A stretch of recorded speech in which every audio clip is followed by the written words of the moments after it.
से कला में स्वागत है। और आज हम लोग लाइट के कुछ महत्वपूर्ण चैप्टर को क्या करेंगे, पढ़ेंगे। और इसके पहले हम लोगों ने प्रकाश का परावर्तन पढ़ा और परावर्तन के नियम पढ़ा। अब हम लोग आज सीखेंगे इमेज कैसे बनता है और इमेज क्या होता है और यह कितने प्रकार का होता है। तो इमेज क्या वास्तव में होता है, तो आप देखे होंगे कभी कभी, मान लीजिए आपके पास सामने क्या है, समतल दर्पण है। क्या है? समतल दर्पण क्या, जिसमें आप चेहरा देखते हैं। क्या देखते हैं? चेहरा देखते हैं। आप देखते हैं कि आपका हमेशा उसमें चेहरा, जैसे आप देखते हैं दर्पण के सामने रखते हैं, कोई वस्तु रखते हैं या अपने स्वयं खड़े हो जाते हैं या अपना फेस रखते हैं, तो आप देखते हैं कि वैसे ही उसमें क्या हो जाता है, प्रतिबिंब बन जाता है। तो बिंब माने होता क्या? प्रतिबिंब। बिंब माने होता है बस, क्या होता है?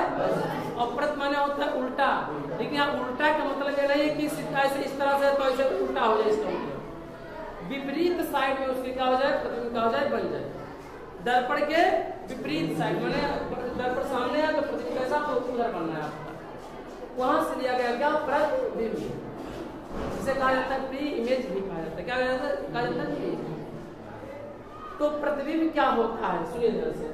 प्रतिबिंब है कि जब प्रकाश की किरणें वस्तु के किसी बिंदु से चलकर परावर्तन अथवा अपवर्तन के पश्चात किसी दूसरे बिंदु पर जाकर मिलती हैं अथवा दूसरे बिंदु से आती हुई प्रतीत होती है, तो इस दूसरे बिंदु को पहले बिंदु का प्रतिबिंब कहते हैं।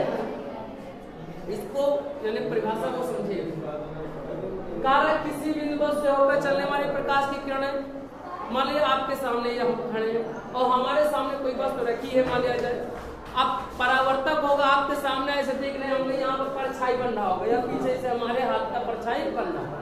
इसमें परछाई कैसे बन रहा है? इसमें आप देखते होंगे अभी नहीं परछाई बन रहा है आपके सामने, प्रतिबिंब नहीं बन रहा है, लेकिन लगभग करके अब बन जाएगा, आपको दिखाई पड़ रहा होगा इसी तरह से। देखिए परछाई बन रहा है, कैसे बना ना, ये कैसे बना,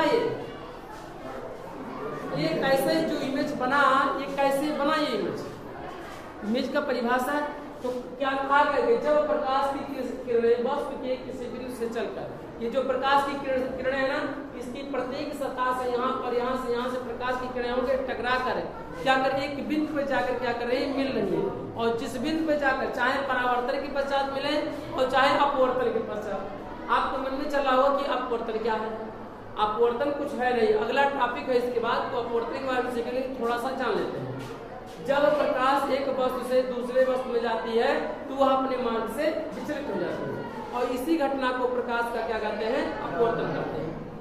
जब आप देखते हैं, जैसे मान लीजिए वायु से प्रकाश किरणें होकर, वायु भी क्या हो गया आपका माध्यम, और का साधारण कांच ले लेंगे तो उसमें भी प्रकाश की किरणें क्या हो जाती है, आर पार होकर चली जाती है।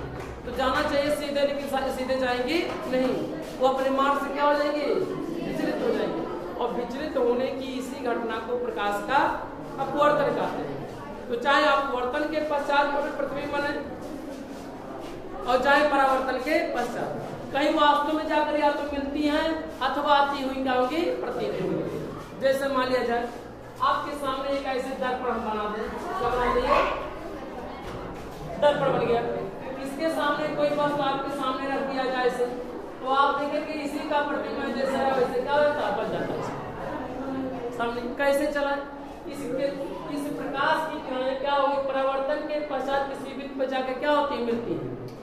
अब जैसे मान लिया जाए यही किरणें जाकर क्या करें, एक बिंदु पे जाकर क्या करें, परावर्तित हो, और परावर्तित होकर क्या होगी, हमारी आंखों में संवेदना क्या होगी, जाकर क्या करें, हमें दिखाई पड़ेगा उसी क्या है, प्रतिबिंब बन रहा।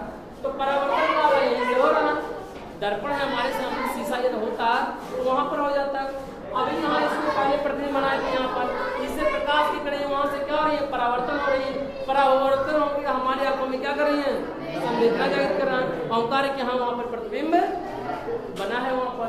तो इस तरह से हम लोग देखेंगे कि परावर्तन के पश्चात बन रहा है यहाँ पर, तो अपवर्तन के पश्चात ही बनेगा कहीं ना कहीं प्रतिबिंब। अपवर्तन क्या ले लिया जाए, आप देखते होंगे, अगर लेंस का नाम आप सुने होंगे, चश्मा सुने होंगे, चश्मा बहुत से आप समस्याएं आप देखेंगे, बहुत से लोगों को दूर की वस्तुएं दिखाई देती हैं, पास की वस्तुएं दिखाई देती हैं, बहुत से लोगों को पास की वस्तुएं तो दिखाई देती है लेकिन दूर की वस्तुएं नहीं दिखाई देता। कुछ लोग रंगों को विभेद नहीं कर पाते। कुछ लोगों का ऐसी समस्या रहता है, ना तो दूसरे दिखा लेना, तो दिखाई का मतलब क्या है कि वो सब अंधे हैं। दिखाई का मतलब ये है कि स्पष्ट दिखाई नहीं देगा, दिखाई देगा लेकिन स्पष्ट नहीं। धुंधले टाइम में क्या होगा, दिखाई देगा।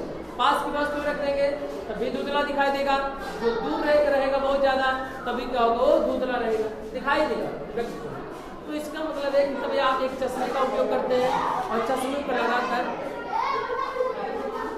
को लगाकर हम लोग उसे क्या दूर कर सकते हैं।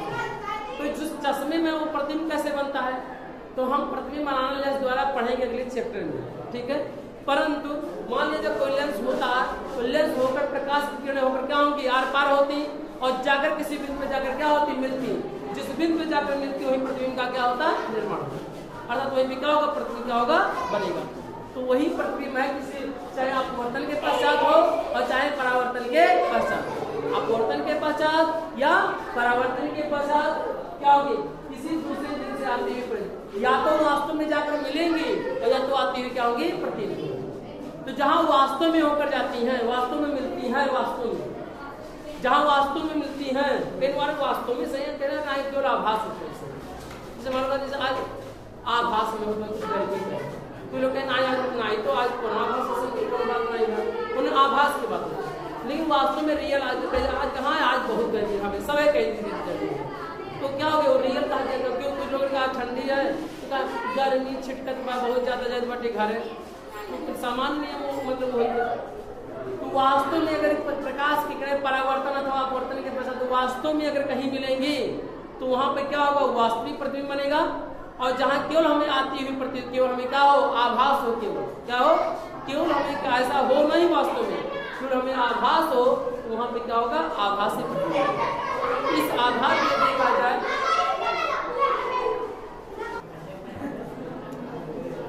तो इस आधार पे क्या हुआ, प्रतिबिंब कितने प्रकार का हुआ, दो प्रकार। कौन से, यानी प्रतिबिंब कितने प्रकार के, प्रतिबिंब दो प्रकार के होते। नंबर एक कौन सा, वास्तविक प्रतिबिंब, और नंबर दो आभासी। और वास्तविक प्रतिबिंब और आभासी प्रतिबिंब की डिफिनेशन पहले ही इसी में, जब वास्तव में मिलेंगे तो उसे वास्तविक प्रतिबिंब। और अगर मान लीजिए हमें आभास हो तो क्या होगा, आती हुई क्या होगी, प्रतिबिंब। जब लेंस के नियम में बताया जाएगा, सिखाया जाएगा, तब आपको बताएंगे वहां पर आती हुई या जाती हुई कोई प्रतीत होती है। लेकिन इस बात का हमेशा याद रखें कि प्रतिबिंब क्या होता है। किसी बिंदु बस से होकर चलने वाली प्रकाश की किरण हमारे सामने एक बस, हम एक बिंदु की तरह कार्य कर रहे हैं। क्या है, अगर जैसे हमारे पूरे शरीर को अगर दूर से देखा जाए तो एक बिंदु की तरह क्या होगा, दिखाई देगा। आपको लंबे दिखाई पड़ रहे हैं ना, यहाँ पर पास है तब आप देख पा रहे हैं।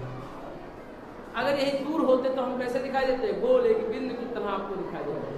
तो जो हमारा शरीर है क्या हो जाएगा, बिंदु क्या हो जाएगा, माने किसी दर्पण या लेंस के सामने क्या होगा, एक वस्तु का क्या करेगा, कार्य करेगा।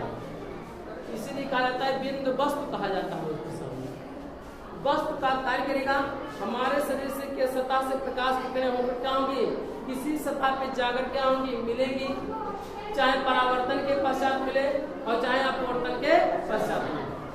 परावर्तन के पश्चात या अपवर्तन के पश्चात जिस बिंदु पे जाकर मिलती हैं अथवा मिलती हुई प्रतीत होती है, उस बिंदु को हम लोग क्या कहते हैं, पहले बिंदु का दूसरे, देखिए पहले दूसरे बिंदु को पहले बिंदु का क्या कहेंगे, प्रतिबिंब।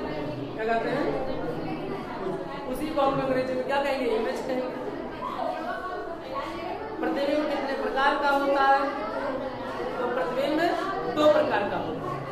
नंबर एक वास्तविक प्रतिबिंब और नंबर दो आभासी प्रतिबिंब। इसमें एक चीज एक और फिर से आपको समझा दें कि जो इसमें आया अपवर्तन के पश्चात, परावर्तन के पश्चात मिले और चाहे अपवर्तन के पश्चात मिले, तो अपवर्तन के पश्चात लेंस में हम लोग सीखते हैं। इसके आगे वाले मतलब टॉपिक में है अपवर्तन है कि जब प्रकाश एक बस से दूसरे बस में जाती है तो वह अपने मार्ग से क्या हो जाएगी, विचलित हो जाएगी। और इसी घटना को प्रकाश का क्या कहते हैं, अपवर्तन कहते हैं। जाना चाहिए सीधे तो सीधे ना जाकर क्या होगी, क्या हो जाएगी, उसकी दिशा क्या हो जाएगी, बदल जाएगी। ऐसा नहीं कि सिर्फ बाकायदा घूम के जाएगी, घूम के नहीं जाएगी, तो उसकी दिशा क्या हो जाएगी, चेंज हो जाएगी। जाना चाहिए सीधे सीधे ना जाकर क्या हो जाएगी, ऐसे मुड़ जाएगी। चाहे नीचे की ओर मुड़ जाए, चाहे ऊपर की ओर मुड़ जाए, ऐसे ऊपर की ओर भी मुड़ सकती है, ऐसे इस तरह से। मान लिया जाए कोई तिरछा जा रहा तो ऐसे इधर भी जा सकती है ऐसे। कहीं उन्हें एक वस्तु से जब दूसरे वस्तु में जाएगी तो वह अपने मार्ग से क्या हो जाएगी, और इसी घटना को प्रकाश का क्या कहते हैं, तो हम लोग अपवर्तन के चैप्टर में सीखेंगे। तो अपवर्तन के पश्चात में लेंस से प्रकाश का क्या होता है, अपवर्तन होता है। साधारण कांच से भी क्या होता है, प्रकाश का अपवर्तन होता है। परावर्तन के पश्चात प्राप्त होता है। तो परावर्तन के पश्चात या अपवर्तन के पश्चात। चलिए आइए, तो इमेज कितने प्रकार का होता है, तो इमेज 2 प्रकार के होते हैं। कौन कौन, वास्तविक प्रतिबिंब और। तो जब किसी बिंदु से चलने वाली प्रकाश की किरणें परावर्तन अथवा अपवर्तन के पश्चात वास्तव में कहीं मिलती हैं तो वहाँ क्या होगा, वास्तविक प्रतिबिंब से कहते हैं। और या तो मिलती हुई प्रतीत होंगी उसे हम लोग क्या कहेंगे, आभासी प्रतिबिंब। परिभाषा को हम लोग इसे खोज सकते हैं। दूसरी परिभाषा को हम यहाँ पर जो साधारण परिभाषा इसको नोट किए हैं, कौन सा है, वास्तविक प्रतिबिंब किसे कहते हैं, जिस प्रतिबिंब को पर्दे में प्राप्त किया जा सकता है उसे वास्तविक प्रतिबिंब। जैसे परछाई, पर्दा वाला वीडियो। अच्छा भैया किसी पास नहीं है, कोई दूसरा पर्दा क्या, सुनिए ध्यान से। मान हमने कहा कि वास्तव में कि जिस प्रतिबिंब को पर्दे पे प्राप्त किया जा सके उसे वास्तविक। परछाई बनना है कि नहीं, बनना परछाई ना। अगर इसी के पीछे अगर क्या कर दिया जाए, एक कपड़ा लगा दिया जाए, कागज लगा दिया जाए, तब भी उसमें क्या होगा, इस प्रतिबिंब को प्राप्त कर सकते हैं, बन सकते हैं नहीं, बताओ। तो पीछे ये परछाई बनना कि नहीं, देखो ध्यान, बनाना देखो ध्यान से, बनना अब दिखाई पड़ रहा होगा पीछे से। तो इस प्रतिबिंब को जो पीछे बना है इसे हम लोग पर्दे पे प्राप्त कर सकते हैं। इसलिए कौन सा प्रतिबिंब हुआ, वास्तविक प्रतिबिंब। पर्दे वाला वीडियो देखे तो मुझे चलता है गाँव में, पर्दहिया वाला वीडियो से, पर्दहिया वाला वीडियो, लेकिन पर्दा वाला वीडियो क्योंकि उसका पर्दे में प्राप्त किया जाना है। आप देखे तो बहुत चक्कर मकर करके आते थे, आगमा चलत रहे सब फोकस मार रहे ना, तो को ये नहीं झूठो ये नहीं चाहिए, क्या है कि हमरे परे बच जाते हैं।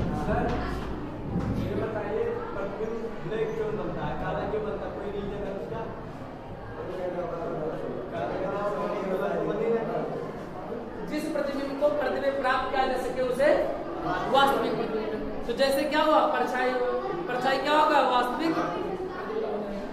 पर्दा वाला वीडियो में क्या हो गया, वास्तविक प्रतिबिंब। आप देखते हैं पर्दा भी प्राप्त वैसे कही जा होगा, पर्दा वाला वीडियो कहा गया होगा पर्दे में प्राप्त किया जा सकता है इमेज को, इसलिए उसे क्या कहेंगे, पर्दहिया वाला वीडियो या पर्दा वाला वीडियो का जो इमेज है हमारा कैसा प्रतिबिंब होता है, वास्तविक। परछाई कौन सा प्रतिबिंब है, वास्तविक। कैसे पता चलेगा, कागज आप उसमें रख दीजिए, पर्दा रख दीजिए, उसमें भी प्रतिबिंब क्या हो जाएगा, बन जाएगा। तो जिस प्रतिबिंब को पर्दे पे प्राप्त किया जा सके उसे वास्तविक प्रतिबिंब कहते हैं। आइए दूसरा, आभासी प्रतिबिंब। जिस प्रतिबिंब को पर्दे में प्राप्त न किया जा सके उसे, जिस प्रतिबिंब को पर्दे पे प्राप्त न किया जा सके उसे आभासी प्रतिबिंब कहते हैं। पर परिभाषा वही है जो ऊपर वाला, यही से अगर तोड़ दिया जाए कि किसी भी प्रकाश की किरणें वस्तु के किसी बिंदु से चलकर परावर्तन अथवा अपवर्तन के पश्चात किसी बिंदु पर जाकर क्या होती, मिलती हुई प्रतीत होती हैं या आती हुई प्रतीत होती हैं, तो उसे हम लोग क्या कहते हैं, आभासी प्रतिबिंब कहते हैं। वहां से भी तोड़ के बनाया जा सकता है। और या उसी को शॉर्टकट में कि जिस प्रतिबिंब को पर्दे में प्राप्त ना किया जा सके उसे आभासी प्रतिबिंब कहते हैं। अब आभासी प्रतिबिंब का एग्जाम्पल बताओ कोई, जो हम लोग समतल दर्पण रोज बार बार झाड़ के आते हैं ना, वो कौन सा दर्पण होता है, समतल दर्पण होता है। ऐसा क्यों कहा गया समतल दर्पण, क्योंकि उसका परावर्तक पृष्ठ कैसा होता है, समतल होता है, इसलिए उसे कहा गया समतल। समझे कि नहीं, उसका परावर्तक पृष्ठ कैसा होता है, समतल होता है, उसका प्लेन एकदम होता है, इसलिए उसे। और जब उसमें हम लोग चेहरा देख कर आते हैं रोज डेली सुबह सुबह, तो वो कैसा प्रतिबिंब होता है, वो आभासी, क्योंकि उसमें परावर्तन के पश्चात आती हुई क्या होती है, प्रतीत होती है।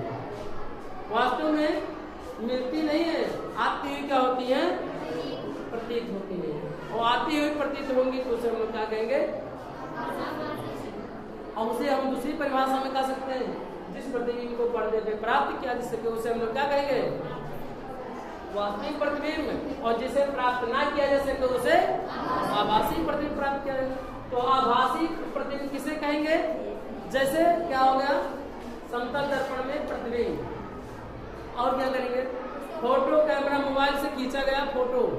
मोबाइल से खींचता ना, अगर उसके सामने उस प्रतिबिंब के ऊपर या तो कुछ भी कागज रख दिया जाए तो क्या दिखाई देगा? पर्दा अगर रख दिया तो क्या दिखाई देगा? वो दिखाई नहीं देगा। अगर वो दिखाई नहीं देगा तब कैसा प्रतिबिंब हुआ? आभासी प्रतिबिंब। आभासी प्रतिबिंब का सबसे अच्छा उदाहरण क्या है? जो समतल दर्पण में हम लोग क्या देखते हैं? चेहरा देखते हैं। क्या देखते हैं? चेहरा देखते हैं। तो उसमें भी आप देख सकते हैं कि कौन सा प्रतिबिंब होता है? आभासी प्रतिबिंब। कौन सा प्रतिबिंब?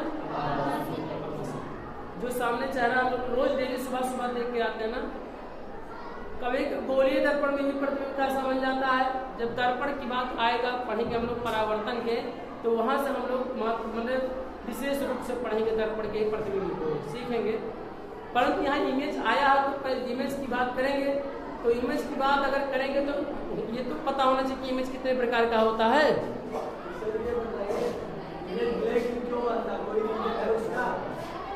ब्लैक काला क्यों बनता है?